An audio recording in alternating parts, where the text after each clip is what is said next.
We're going to now move on to a dialogue, a presentation, a keynote speech by Madeleine Rees, who is the Secretary General of the Women's International League for Peace and Freedom, WILPF. Madeleine is one of the world's longest standing women peace, or Madeleine works with one of the world's longest standing women's peace organization, and she is indeed a long-standing advocate and an activist in this field. She has held the role of Secretary General of the Women's International League for Peace and Freedom since 2010. She's an experienced human rights lawyer who has brought cases to the European Court of Human Rights and the European Court in Luxembourg. From September 2006 to April 2010, Madeleine served as the head for the Women's Rights and Gender Unit for the Office of the High Commissioner for Human Rights. She was appointed Officer of the Order of the British Empire in 2014 for services to human rights, particularly women's rights and international peace and security. Madeleine is currently based in New York in the USA, and she represents WILPF on the global board of MenEngage Alliance. Madeleine, hello, welcome. Thank you for joining us today, and I'm going to turn it over to you, and I will listen eagerly to what you have to share with us today. No, thank you so much for having me. And I've got to say, you've got to stop doing the bios as you get older because it just gets way too long. I just want to say that I love the way we started with that greetings from everyone around the world. I don't know about anyone else, but I had this wonderful warm glow. And I wish there was a way in which we could bottle that and send it to places like Sri Lanka, like Ukraine, like Afghanistan, all the places that are going through hell right now. Because that, I think, is the fundamental belief in common humanity that we need to hang on to, because that's who we really could be if we can overcome some of the structural causes of the ways in which conflicts arise and how we do not deal with them. I was going to have a really interesting discussion with Bafana, but unfortunately, as you hear, he's unwell. So I'm going to keep my remarks sort of fairly short, I think. And I'm going to do it in a way which is, they're broad points that I want to raise, but everything is contextual. So that although I'm speaking to what is happening sort of internationally, the way it manifests in your own environments obviously will be different. It's like fractals, basically. But I think for me, where we are coming now is one of almost going in a circle. I'm old enough to remember that a time when there were no or very limited rights to control your own bodies from women, no abortion rights, where homosexuality was criminalized, where transsexualism was seen as a mental disorder for which you could be sectioned into psychiatric wards, where there was a rigid binary, and there was an old saying that where men were men and women knew their place. It was a time of the Cold War where militarism was absolutely predominant, and the creation of nuclear weapons in order to ensure mutual assured destruction, and all the proxy wars that were going on around the world. And I think you can now see why I feel like I'm going around in a circle. In the interim, I think we were getting there. We did address point one, the right to control your own bodies, in as many ways as we possibly could, using international legal mechanisms to try to ensure that that was grounded in human rights. Still work in progress, and you will see what's happening now. We did get rid of the criminalization of homosexuality in most countries, not all, but at least the beginning of an understanding of the totality of the human being and what we had to do from a human rights perspective to ensure the protections. We were starting to understand how political economy works in all spaces, from the home right the way through to international relations, and how that begets violence if not dealt with to stop the power over people and to share power. And I think probably of absolute crucial importance, particularly in this forum, is that we had begun to understand gender as a performance of culture and not a biologically determined function. Because basically that freed all of us to be who we could be, to realize the potential for ourselves, and by realizing the potential of and for ourselves, to actually be able to stand in solidarity, real solidarity, in changing systems of oppression. We thought international law had progressed based on those human rights that we had been fighting for. And I felt that we were standing on firm ground as we were going forward in organizations like MenEngage, in organizations like WILPF, and all those who were then working towards the most crucial issue, which is the environmental degradation that will destroy the planet if not addressed. But here we are, back where we started almost. It seems as if patriarchy is way stronger than we thought.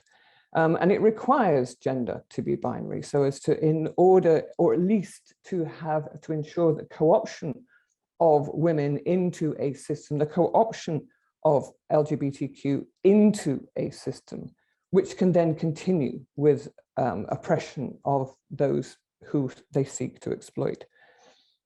That has happened to a certain extent, but it's still not the true story, because the true story is that neoliberalism, which is the manifestation of an economic system of exploitation, has enabled our political economy to increasingly discriminate, increasingly oppress, increasingly cause inequalities between people and between nations.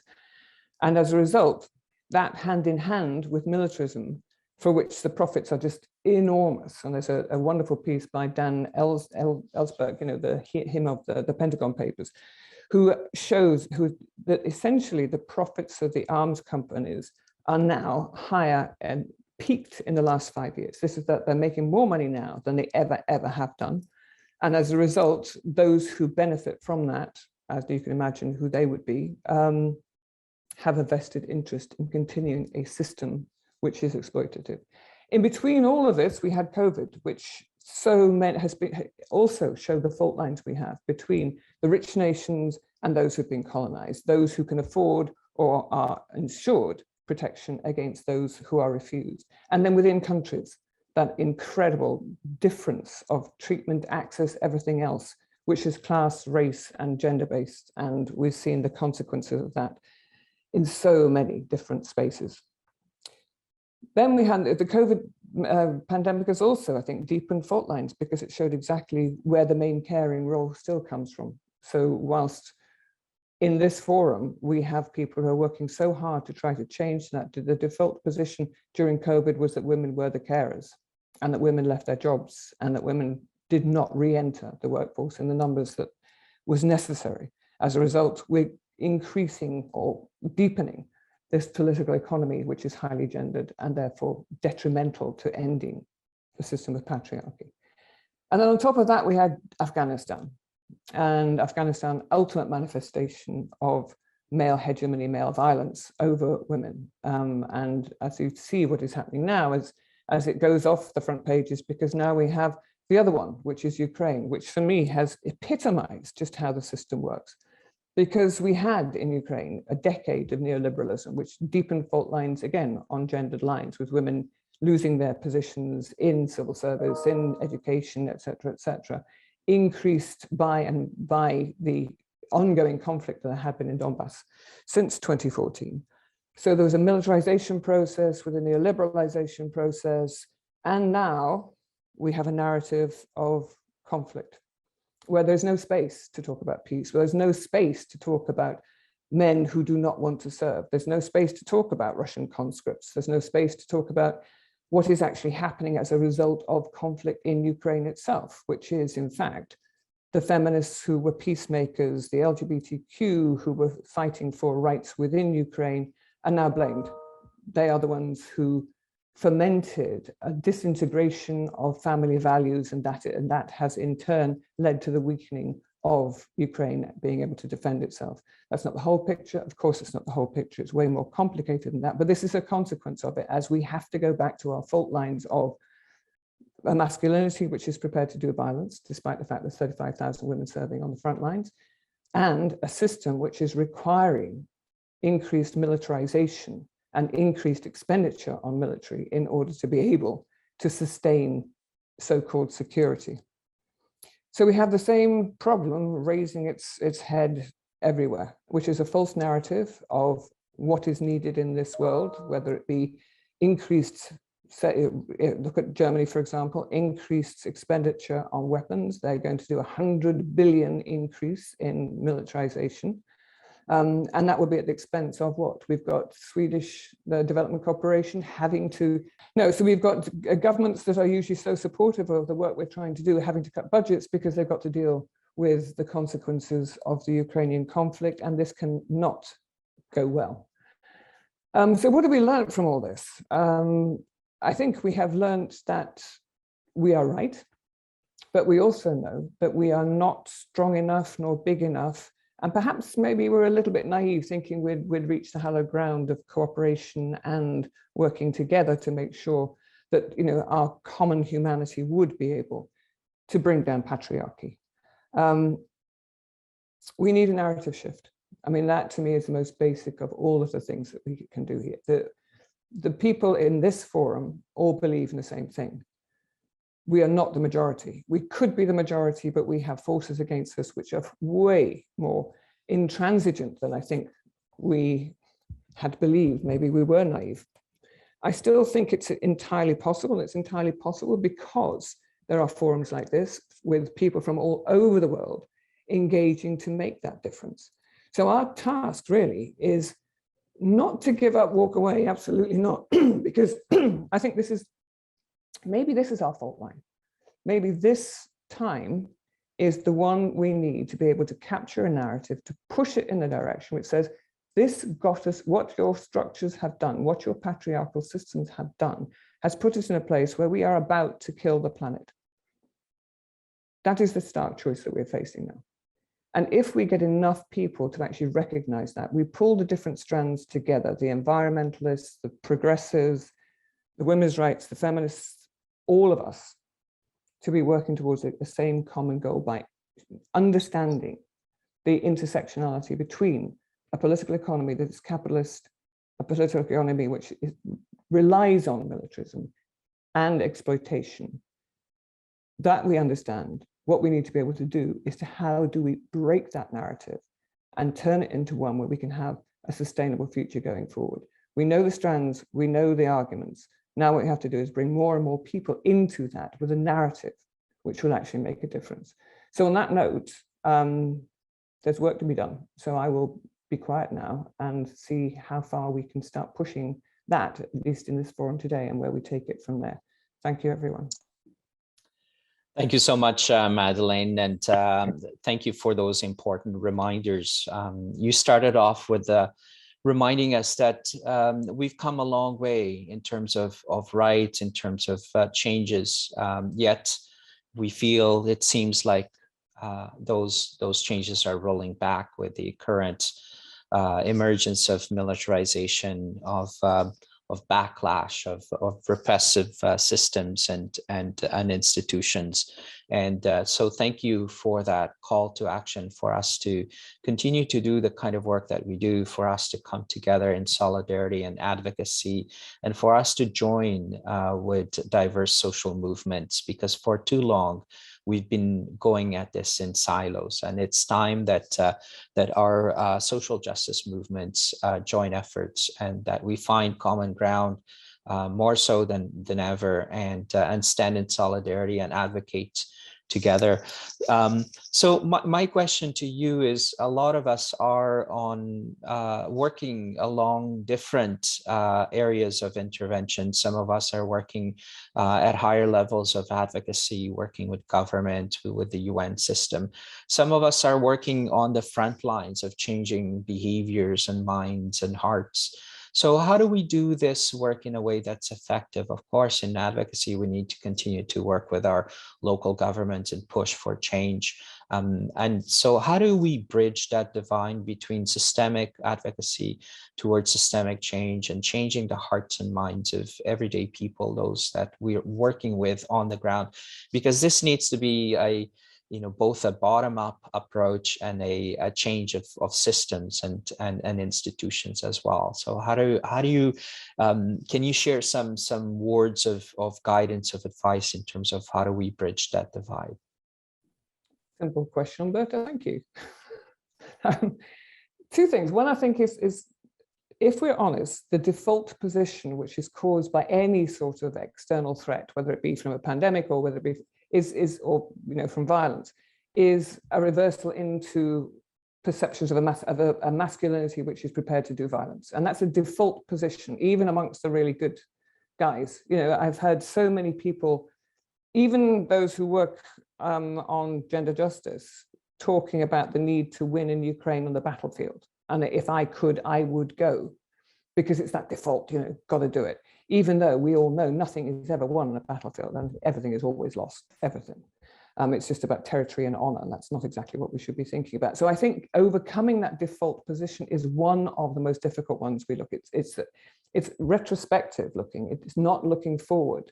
And that's always very, very difficult, but we have to get past that and look forward. So I think the challenge, especially for men, is to critically assess what it is, what's the consequence of the default position.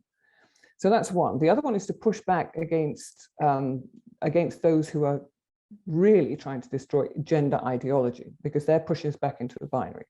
And that you can see manifesting in the local as well as at the international. So at the beginning, it's fractals, isn't it, really? And what you said, Humberto, about the absolute necessity of, we all do work on different things. We all do work in different areas, but they all need to pull together as to one narrative of what it is we want to do. And that is about ending inequalities, both between individuals and between nations, recognizing the totality of the person, and then being able to shape that within, and I'm going to talk about nation states, even though I think that they probably are the root of all evil. We should get rid of nation states, and then we can have a common humanity, no flags, no uniforms, get rid of all that. We might actually have some chance of peace. But basically, at the local level, we need to be able to show what the real gendered analysis of issues, particularly those of political economy issues, and how it is that we can engage in order to mitigate the worst elements of discriminations within that, the worst elements of environmental degradation within that. What would it take to change it? And Cameroon, Afghanistan, perfect cases in point as to how in communities, things could be done if supported, but subverted by narratives of opposition, if you like, of an external threat or an internal threat, therefore militarized and therefore not dealt with. So by surfacing those narratives into the international and changing the way in which we look at things like conflict, by understanding the local conditions and translating them accurately, we create a new narrative. So, in nearly all the places where we have worked, whether it be Ukraine or Afghanistan or Cameroon, when you start hearing us versus them, it's never true. It's always way more nuanced. It's a discussion which is then solidified in the international response to situations. So when we did work in Ukraine to start off, no one was pro-Russia, anti-Russia, pro-Maidan, anti-Maidan. It was all, we want human rights, we want democracy, we don't want to lose our culture and our traditions, and everyone's got a Russian grandma. But that narrative had been changed in the international fora into pro-Russia, anti-Russia, divided camps, and now look where we've ended up. So if we had been good at translating what was really happening from a gender perspective, particularly from 2014 onwards into the international forum, we may have got a different outcome now, which is why linking those different narratives, linking the work of different organizations together so we get a comprehensive understanding, ensuring our advocacy in those multilateral spaces is common. So we're sharing these advocacy positions and this understanding of how it all works. Maybe then we could get some change. Just to say, I think that there is a huge backlog of problems which have come from COVID when we were all excluded from those multilateral spaces. Less so in Geneva, but in New York, it was just impossible. And now look what they've done, or not done, or allowed to happen. So I think it shows that when we are effective in doing this, we can make a difference. So I want to at least be optimistic that we can do that.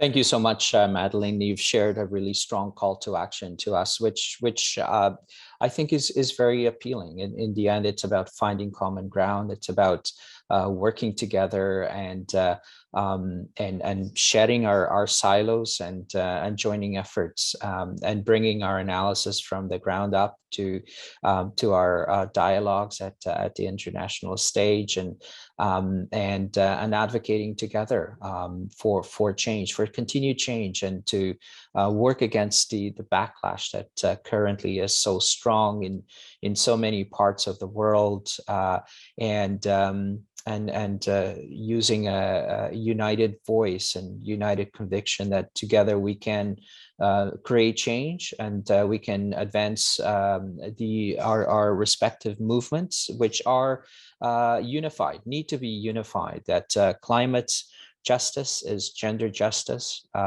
that racial justice is gender justice, and climate justice, and so forth. So thank you again for those words of wisdom, for your insights, and for the amazing longstanding that you and WILPF work, the longstanding work that you do, and we appreciate your activism very much, and we're so glad to have you on board as a member of our board, and as a member of the Global MenEngage Alliance. Thank you so much, Madeleine.